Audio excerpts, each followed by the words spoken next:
March is being held throughout the weekend to mark the one-year anniversary of the death of 18-year-old Michael Brown in Ferguson, Missouri.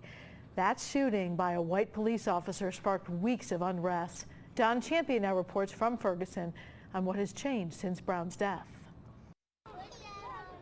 Surrounded by family members, Michael Brown Sr. laid teddy bears at the spot where his 18-year-old son was killed a year ago in Ferguson, Missouri. Personally, it's a loss, but it's a lot of good that came out of what my son and pushed because he's still right here with us.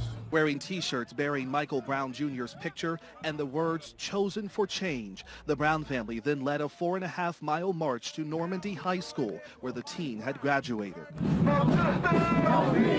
Hundreds took part walking along West Florissant Avenue, where violence and looting rocked the community in the weeks and months following Brown's death. The white police officer responsible was cleared of any wrongdoing. We don't believe things like this should happen in America. Gary Orr brought his 7-year-old grandson, Deshaun, to the march. What do you tell him? Well, I try to tell him to remain who he is. We try to teach him to respect police. In the years since Brown's killing, the city of Ferguson has started making changes.